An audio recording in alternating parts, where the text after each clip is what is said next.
It was one of those quiet nights, the kind that make you think everything's all right, just before everything comes crashing down. I remember staring at the wall, the soft hum of the refrigerator filling the room, and I could almost feel the weight of the silence pressing down on me. Things were good then, or at least I thought they were. I'd come home from a long day of work, grabbed a beer, and sat down in the living room like I always did. My wife, Lily, was sitting across from me, flicking through a magazine, not really paying attention to anything. She was beautiful, always had been. Tall, dark hair, and eyes that seemed to understand things in a way I couldn't always keep up with. That's what had drawn me to her, I think, the way she always seemed like she knew something that I didn't. But that night, as I looked at her, I felt a shift I couldn't quite place. Maybe it was just fatigue, or maybe my mind was trying to tell me something I wasn't ready to hear. Either way, something felt off. I asked her how her day was, the usual small talk, and she gave me the same canned response she always did. Good, just the usual. It wasn't that she was distant. Lily had never been the type to shut me out, but there was this thing in the air, something subtle that made me uneasy. We both kept to our routines, but there was a layer of tension hanging between us, like a thread pulling tighter every time we spoke. We had been married for 6 years by then, and I thought I knew her, knew everything about her. We had the kind of life people envied: good jobs, a nice house in the suburbs, and a picture-perfect relationship on the outside. But looking back now, I can see how easy it is to miss the cracks in the surface when you're too busy enjoying the ride. It wasn't until a few weeks later that I started noticing the changes. At first, they were small, things I could easily chalk up to nothing. She was getting home later from work, and sometimes when I asked her where she'd been, she'd just shrug and say she was out with friends or had stayed late at the office. Nothing to worry about, right? But then the lies started piling up. Subtle little things that I never thought twice about until they became too obvious to ignore. The first real clue came one afternoon when she was taking a call in the other room. She wasn't talking to anyone I knew, and the tone of her voice was different. It wasn't exactly flirtatious, but it was warmer, more animated than I had ever heard her be on the phone with anyone. When she hung up, she didn't say much about it, just that it was work-related, but I could tell something was off. That was when I decided to start paying closer attention. I'm not proud of what I did next, but I can't say I regret it either. After that phone call, I started looking around. Nothing major at first, just a quick glance at her phone when she left it on the counter or checking the screen of her computer when she stepped out of the room. I knew I was digging into territory that I shouldn't be. It wasn't just about trust anymore. It was about needing to know if something was happening behind my back. It was that nagging feeling, the one you can't shake, that made me more obsessive. I had no concrete evidence, no reason to suspect she was doing anything wrong, but the smallest things were starting to feel out of place. I noticed how she was more careful with her phone, how she started leaving the room to answer calls, how she would make sure I was occupied with something else when she would text. One evening, I decided to follow her. She had said she was going to grab coffee with a friend, but something about her tone didn't sit right with me. It was too rehearsed, too casual. So I slipped into my truck and trailed behind her, keeping a safe distance. She went to a small cafe downtown, a place I'd never heard her mention before, and as I parked down the street, I watched her walk in, looking over her shoulder as if to make sure she wasn't being followed. I waited for what felt like hours, but it was only 20 minutes before she came out, laughing with someone I didn't recognize. It wasn't a friend. There was something about the way she was leaning into him, the way they shared a private joke that made my stomach twist. I couldn't hear their conversation from where I was, but I didn't need to. I knew that look. It was the look of someone who had crossed a line. I followed them again, this time all the way to a quiet street on the edge of town. They parked near a row of old brownstones, and I stayed far enough back so they couldn't spot me, but close enough to see what they were doing. The guy had his hand on her back, guiding her toward one of the buildings. The entire scene felt like a punch to the gut. I was frozen, not knowing what to do. Should I confront her? Should I turn around and drive away? Instead, I did nothing. I just sat there, watching her walk into the building, and I didn't move until long after they disappeared inside. The whole drive home, my mind was running a mile a minute, trying to put everything together. The next few days were the hardest of my life. She acted like nothing had changed, and I couldn't bring myself to say anything. How do you confront someone you love when you don't even know the truth? How do you ask someone if they've been unfaithful when you don't even know who they're being unfaithful with? I kept thinking about that guy, the one I didn't recognize. He wasn't anyone from her circle, that much was clear. Was he someone from work, a new acquaintance, or had I been blind to something darker? I couldn't stop wondering about him, who he was, what he meant to her. But I didn't ask. I didn't say a word. The days blurred into each other.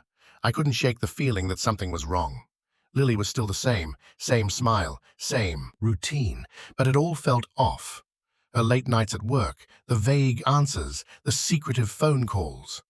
It was all building into something I wasn't ready to face. I wanted to trust her, but I couldn't ignore the nagging doubt. One night, I snapped. I needed answers. We'd just finished dinner, and the usual post-meal silence settled in.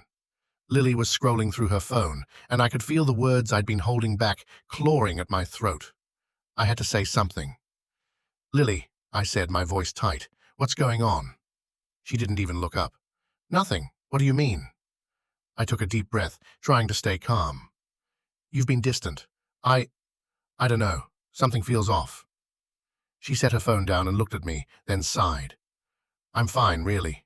Just tired. It's nothing." I wasn't convinced. I could feel the wall between us thickening by the day. I opened my mouth again, but before I could speak, she got up and went to the kitchen. I stayed on the couch, hands clenched, unsure of how to keep the conversation going. A few moments later, she came back into the room, holding a glass of water in one hand and a small envelope in the other. She handed it to me without saying a word. I stared at the envelope, confused, before tearing it open. Inside was a single sheet of paper. I unfolded it. It wasn't a letter from a friend or a colleague. It was from her father, but it wasn't what I expected.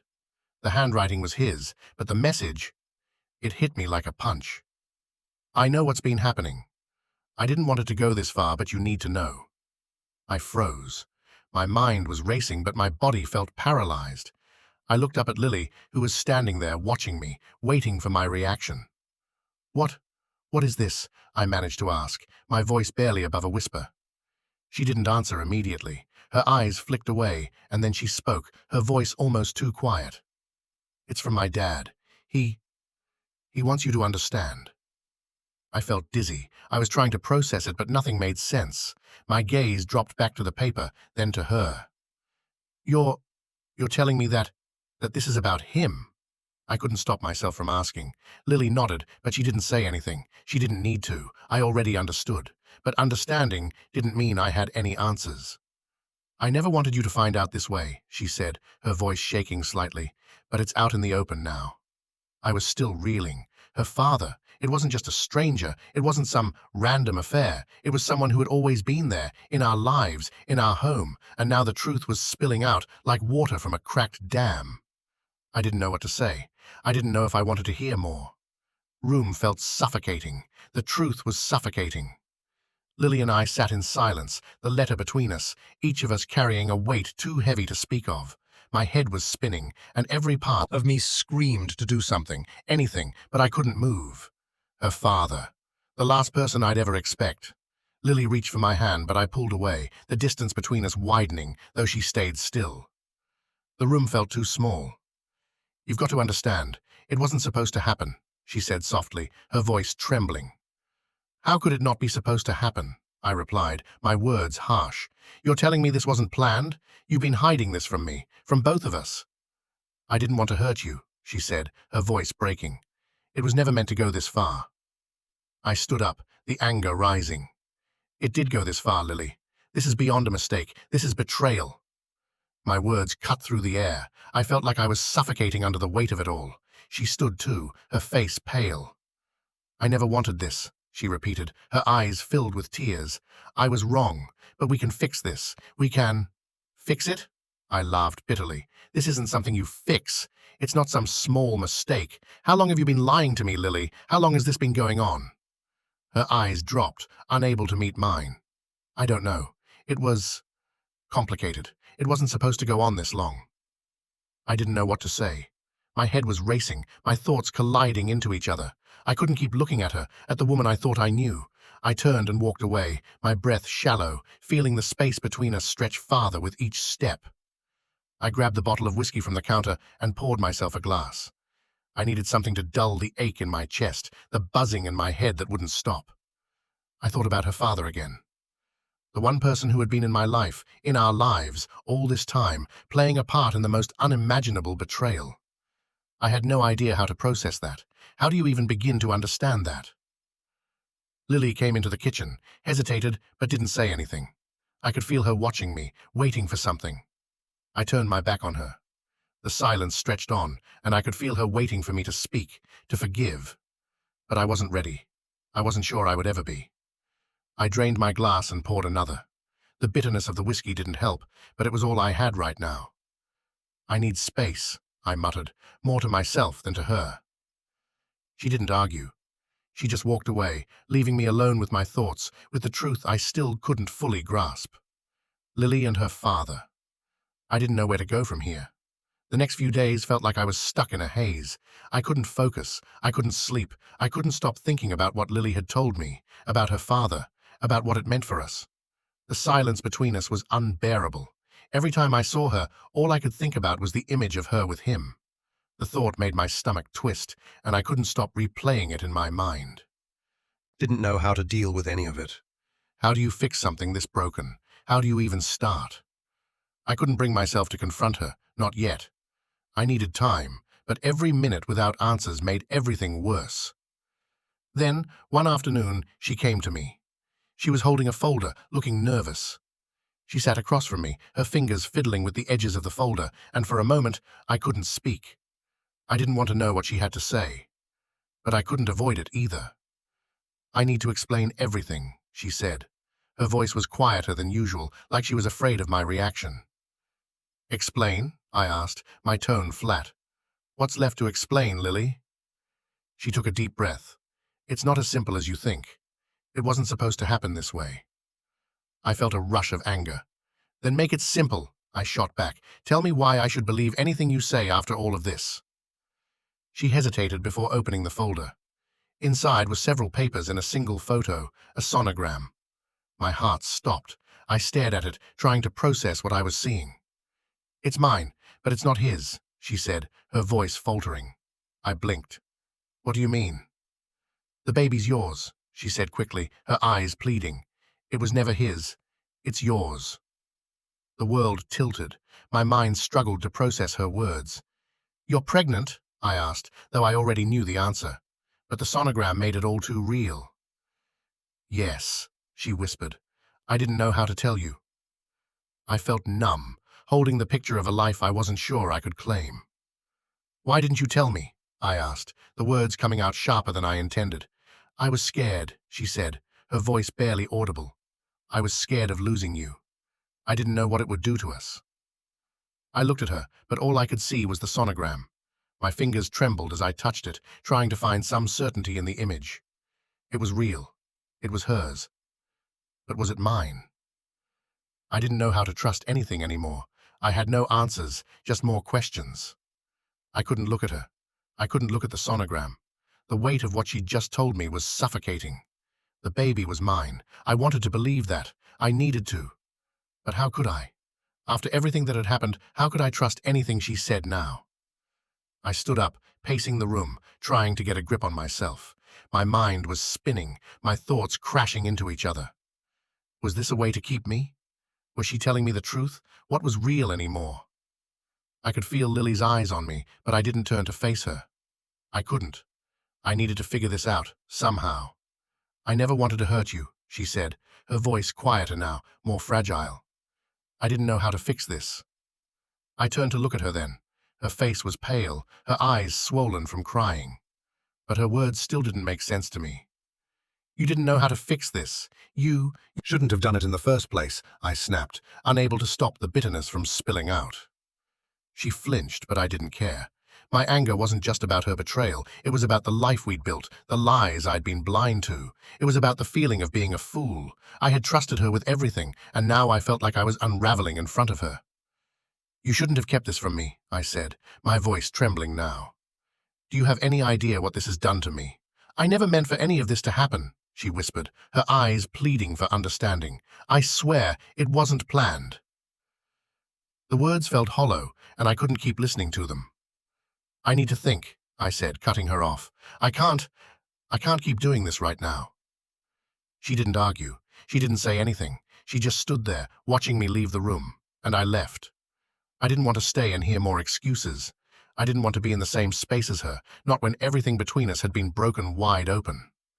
I walked outside into the cool evening air, the quiet streets offering no comfort. My mind was a storm. I needed answers, but the more I thought, the more confused I became. Was the baby really mine? Could I trust her now? I tried to focus, but all I could think of was the sonogram, the image of a future I didn't know if I wanted. And then, I thought about her father again. Was he involved in this somehow? Was this part of the mess she hadn't been able to tell me? I couldn't escape that thought. The more I tried to shake it off, the more it stuck to me. Was this something deeper? Something I wasn't ready to face? The questions were endless, and none of them had answers. The night dragged on, each minute heavier than the last. I couldn't escape the thoughts, the questions, the doubt. Was the baby mine? Could I trust Lily? And her father, how deep did this go? I couldn't stop imagining them, together, hiding something behind my back. It felt like everything I'd believed in had crumbled, and I was standing in the wreckage. I didn't sleep. The morning light felt foreign when it finally came. I hadn't moved from the kitchen, staring at the coffee machine without the will to brew a cup. My hands shook as I tried to focus, but nothing seemed to matter anymore. Lily came in after a while, standing in the doorway like she wasn't sure whether to enter or leave. I looked up, but didn't say anything. She didn't either at first. "Are you okay?" she asked, her voice small. I wanted to scream that I wasn't okay, but I didn't. I just shook my head. "No," I said, "I'm not." She hesitated before stepping closer, but she stopped a few feet away, waiting for me to say something. I didn't. "I know I've messed everything up," she said softly, "but I swear I never meant for it to happen like this." I clenched my jaw. Her apology didn't fix anything. "You keep saying that," I said, voice tight, "but it doesn't change what's been done. It doesn't change anything." "I know," she whispered, almost too quietly. "But I'm sorry. I really am." Sorry. I was so tired of hearing that word. It felt like an excuse, not an apology. I didn't want to hear it. "I can't keep living in this lie," I said, fighting the anger rising in me. "I need the truth, Lily. All of it. I can't keep going like this, not knowing." Her shoulders sagged, and she exhaled shakily. "I didn't want you to find out this way. But there's more to it. More than just the baby. More than what you think." The words made my chest tighten. "What do you mean more? What else could there be?" She paused, looking at her hands, then met my eyes. It wasn't just him. It wasn't just my father.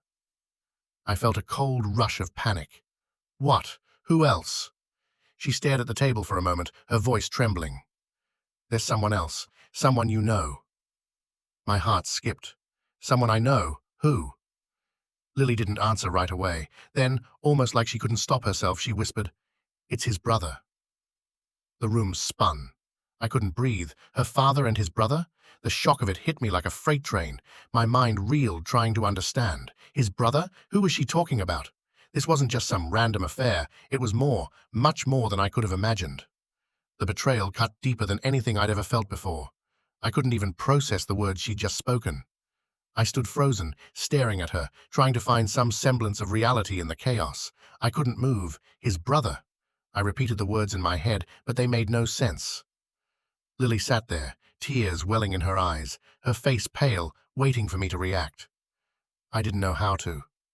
My mind was reeling, trying to process everything she'd just told me. "His brother?" I asked, my voice barely above a whisper. She nodded, her eyes avoiding mine. "I didn't want to hurt you. I never thought it would go this far." My hands clenched at my sides. This couldn't be real. I thought about everything I'd been blind to. His brother. I couldn't comprehend it. "Who is it?" I asked, voice thick with anger. "Tell me, who?" She bit her lip, a pained look crossing her face. "It's my uncle." I froze, my head spun. "Your uncle?" I said, the words barely leaving my mouth. "Are you serious?"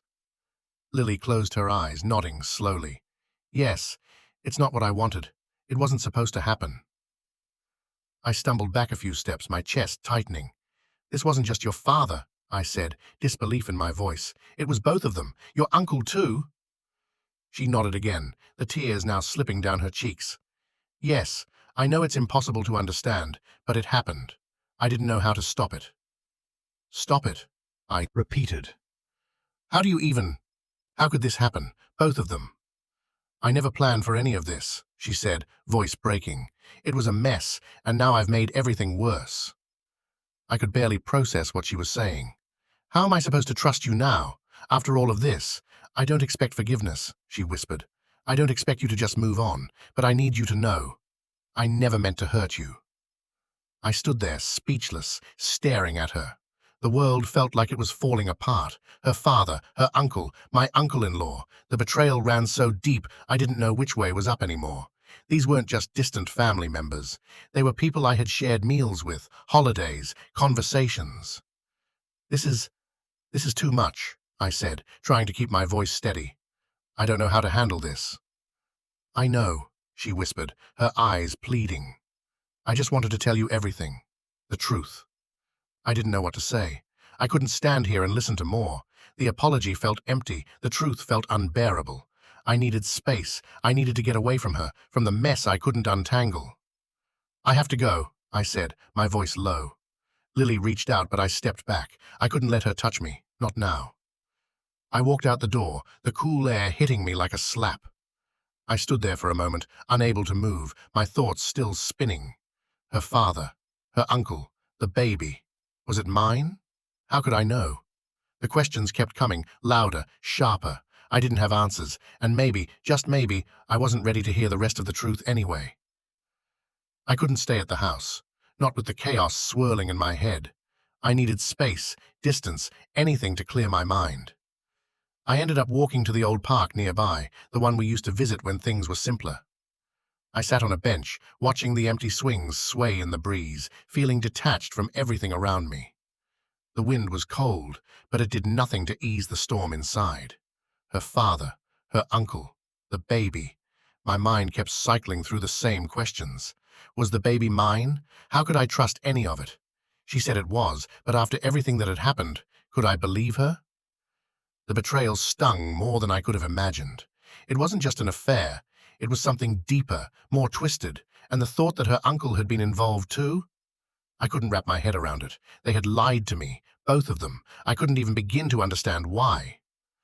My phone buzzed, pulling me from my thoughts. It was Lily calling. I let it ring, feeling the weight of every unanswered question pressing down on me. I didn't want to talk. I wasn't ready. I stayed at the park for a while longer, not sure what I was hoping for. I couldn't escape the truth, couldn't escape her. I had to face this, but I wasn't sure I could. I felt lost, like I was stumbling through a fog with no clear direction. Eventually, I walked back to the house, the evening sky turning dark. Lily hadn't come home yet. I stepped inside, the emptiness of the house sinking in. I could feel the space between us, even though she wasn't here. She was waiting for me to come back, to fix things, but I didn't know how. How could I fix something that was already broken beyond repair? I collapsed on the couch, staring at nothing. The silence felt heavier now, filled with everything I hadn't said, everything I still didn't know. My mind wouldn't stop. I needed answers, but what would the answers even mean? Would they change anything? I could still hear her voice in my head, the apologies, the pleading. But it wasn't enough. Nothing would be enough. I didn't know how to move forward, how to rebuild trust when everything had been shattered. I closed my eyes, but sleep didn't come. All I had now were the questions. And that was all I'd have for a while. Disobedient following days were a blur. I couldn't focus, couldn't think straight. I went through the motions, eating, working, trying to be present, but it all felt like a lie. I'd stare at people's faces, wondering how much of what they said was real. I'd watch them laugh, talk about mundane things, and I felt like an outsider in my own life. The house felt empty, even when Lily was home.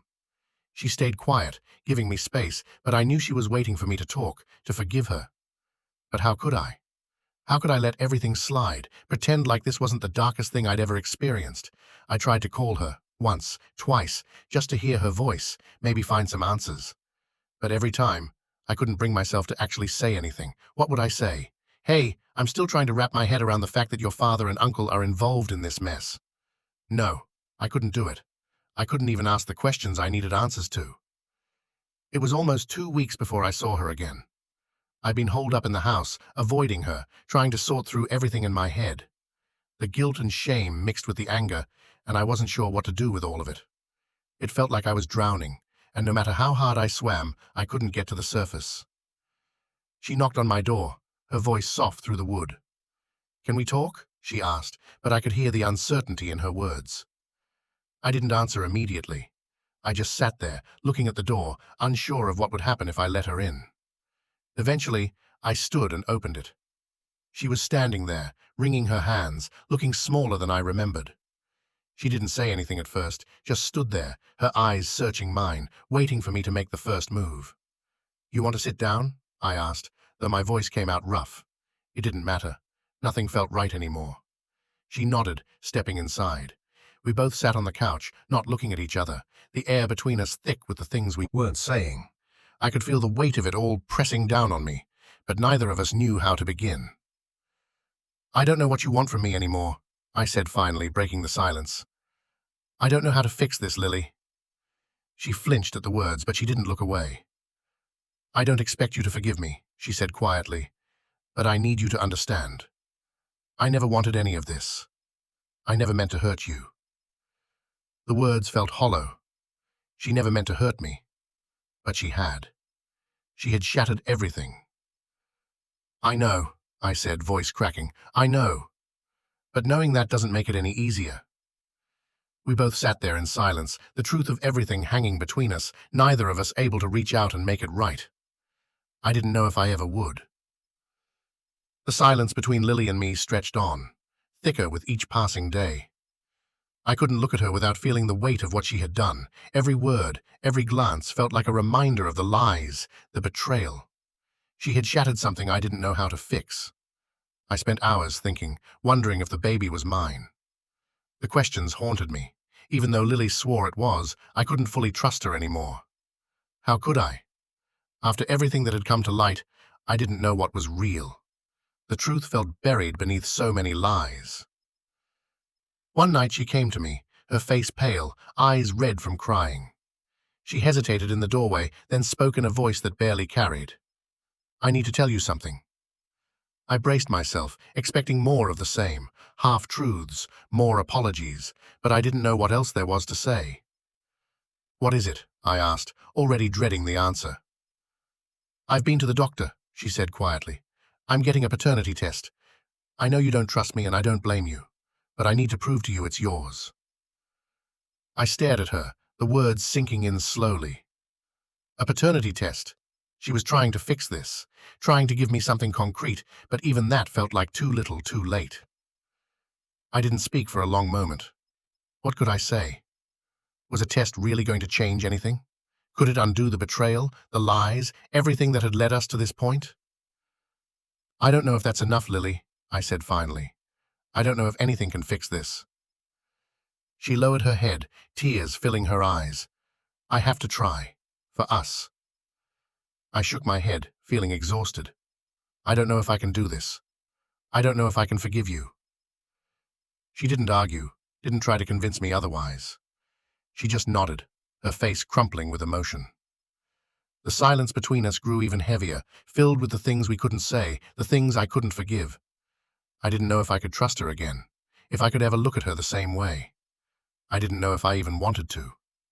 And that, more than anything, was the hardest part of all.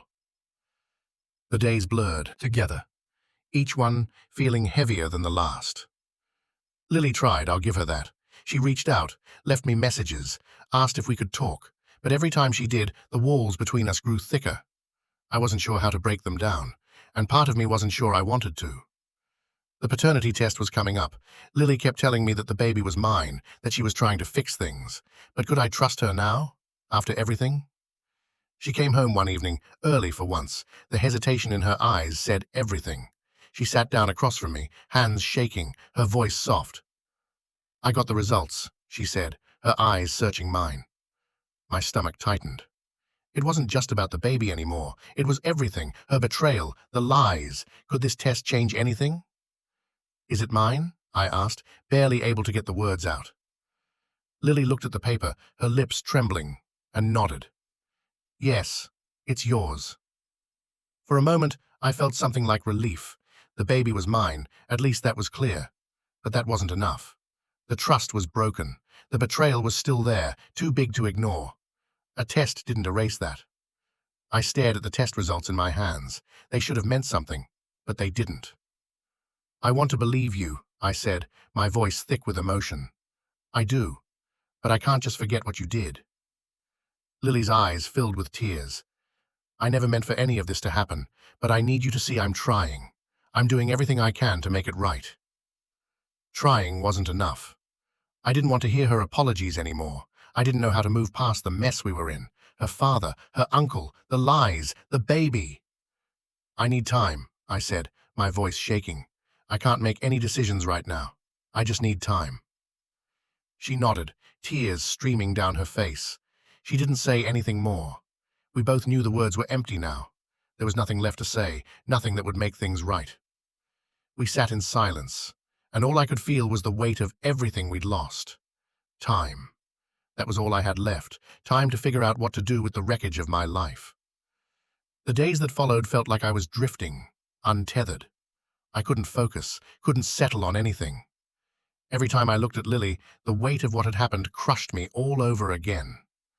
She tried to be patient, but I could feel her waiting for me to make a decision, to give some sign that we could fix this. But how could we? I kept asking myself, what now? The test said the baby was mine, but I couldn't escape the doubt, the ache of betrayal. How could I look past it? I spent my days outside, walking, anything to clear my head. The house was too small, too full of reminders of the mess we were in, but no matter how far I went, the questions followed. One evening as I sat in the living room, the silence felt heavier than ever. Lily came in, standing in the doorway for a moment before she finally spoke. "I don't want to keep living like this," she said, her voice quiet but firm. "I can't keep pretending like everything's fine, like you'll just come back." I didn't look up. "I'm not pretending anything. I just don't know what to do with all of this." She sat beside me, not touching, just close enough that I could feel her presence. "I never meant for any of this to happen," she said, her voice cracking. "I know," I replied, "but it didn't change anything. I did know, but knowing didn't heal the wound." "You keep saying that, but it doesn't change what happened." Lily was quiet for a moment, her eyes downcast. "I don't want to lose you," she whispered. "I don't want to lose us." I finally turned to face her. "Then what are we doing? You've already lost everything. You can't just undo this with a test or an apology." She swallowed, tears welling up. "I don't know how to fix this, but I'm here. I'm trying." The sincerity in her voice should have been enough to make me soften, but it didn't. I couldn't. Not yet. "I need time," I said, the frustration in my voice clear. "I don't know if I can trust you again. I don't even know if I want to." She nodded, wiping at her eyes. The silence between us grew, both of us trying to figure out how to move forward when the road ahead was so unclear. "I'll wait," she said, almost too quietly, "but I can't wait forever." I looked at her, the woman who had been my everything. I didn't know if I could forgive her, if I ever would, but I couldn't say that, not now. So I said nothing. And we sat there, the distance between us wider than it had ever been. The days that followed felt like a long, slow descent. I didn't know what I was doing anymore, didn't know what I wanted. Every time I looked at Lily, the weight of her betrayal hit me all over again. The silence between us was deafening. She gave me space, but I could feel her waiting, hoping for something, an answer, a sign, anything that might bring us back, but I wasn't sure I could come back. The baby was mine. I knew that now. But that didn't change anything. It didn't fix the past. It didn't erase what had happened. The more I thought about it, the more I felt lost. What do I do now? I kept asking myself that. I sat in the living room one night, staring at the half-empty bottle of whiskey on the coffee table. The urge to drown it all out was overwhelming, but I resisted. I didn't want to numb myself anymore, but I couldn't escape the questions, the anger that lingered with every breath. The door creaked open. I didn't need to look up to know it was Lily. She stepped inside, her face pale, her eyes red from crying. She hadn't been home much, and I hadn't decided if that was her way of giving me space or avoiding the inevitable. "Can we talk?" she asked quietly. I nodded. I didn't want to, but I knew. We couldn't stay in this limbo forever. We had to face it. She sat down across from me, her hands clasped tightly. She didn't touch me. "I've been thinking," she started. "I know I've hurt you, and I know I don't deserve your forgiveness, but I'm so sorry for what I've done." I didn't know how to respond. Her words should have meant something, but they didn't feel like enough, not after everything. "Do you think sorry is enough?" I asked, frustration rising in my chest. "Do you think that fixes anything?" She hesitated, then looked down, wiping away tears. "No, I don't. But I need you to see that I'm trying. I want to fix this. I want to make things right." Her voice broke, but the ache in my chest didn't lessen. "I don't know if I can ever forgive you," I said, my voice low. "I don't know how to look at you the same way again." "I'll wait," she whispered. "I'll wait as long as you need. But I can't wait forever." I stayed silent. I didn't know what to say. Forgiveness felt like a mountain I couldn't climb, a gap that seemed impossible to bridge. I didn't know if I even wanted to. She sat there, waiting for me to answer, but I couldn't give her anything. Not yet. I didn't know if I could ever give her anything again. Days turned into weeks, and nothing changed. Lily tried. She tried in ways that almost broke me, always patient, always careful with her words, always waiting for me to be ready. But I wasn't ready. I didn't know how to be. I couldn't fix this, and I didn't know if I could ever forgive her. I kept thinking about the baby. It was mine, that was clear now. But the baby didn't erase the past. It didn't change the betrayal, the lies. It didn't change that I couldn't look at Lily without seeing everything we'd lost. One night, I finally spoke. The words had been building up for days, months, and they spilled out before I could stop them. "I can't do this anymore, Lily," I said, sitting on the edge of the couch, my hands shaking. "I can't keep pretending I can fix something that's broken beyond repair." She froze, her face pale. "What are you saying?" "I'm saying I don't think I can stay," I answered, the words cutting through the silence between us. "I don't think I can live with this. Not anymore. Not with what you did." Lily's eyes filled with tears. She opened her mouth, but no words came out. She wanted to tell me she loved me. She wanted to say anything to stop me from walking away, but nothing she said could change the truth. "I can't look at you and forget," I said, my voice barely above a whisper. "I can't forget what happened. I don't know if I ever will." She nodded slowly, tears streaming down her face, her shoulders trembling. "I know. I understand." We sat in silence, both of us lost in our own thoughts. I could feel her pain, the regret in every breath she took. But it didn't change what had happened. It didn't change the fact that I couldn't undo the damage. "I don't know what happens next," I said, standing up slowly, my legs feeling like they might give out beneath me. "I need time. And maybe we both need space to figure out who we are without each other." Lily didn't stop me when I walked to the door. She didn't beg me to stay, didn't plead for another chance. She just looked at me, and I could see the sorrow in her eyes. "I'll be here, whenever you're ready," she said softly. "But I understand if you never are." I didn't answer. I couldn't. I closed the door behind me, and for the first time in a long time, I felt the weight of the silence, the emptiness of everything we'd lost.